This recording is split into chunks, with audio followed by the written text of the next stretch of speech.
ایک head master صاحب کے بارے میں ایک واقعہ مشہور ہے کہ جب وہ کسی اسکول میں تعینات تھے تو انہوں نے اپنی کلاس کا ٹیسٹ لیا۔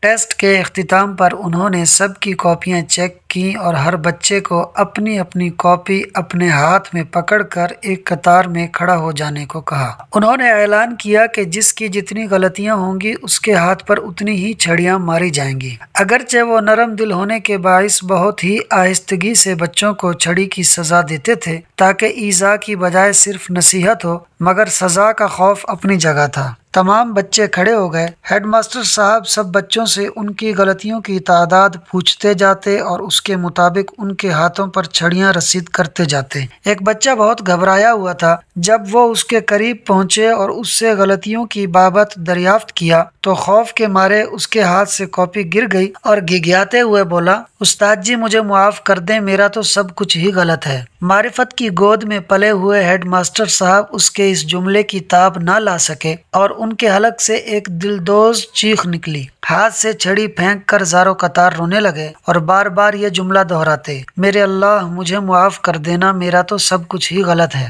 روتے روتے ان کی ہچکی بند گئی۔ اس بچے کو ایک ہی بات کہتے، تم نے یہ کیا کہہ دیا ہے، یہ کیا کہہ دیا ہے میرے بچے، میرے اللہ مجھے معاف کر دینا، میرا تو سب کچھ ہی غلط ہے۔ اے کاش ہمیں بھی معرفت الہی کا ذرہ نصیب ہو جائے اور بہترین اور صرف اللہ کے لیے عمل کر کے بھی دل اور زبان سے یہی نکلے، میرے اللہ مجھے معاف کر دینا، میرا تو سب کچھ ہی غلط ہے۔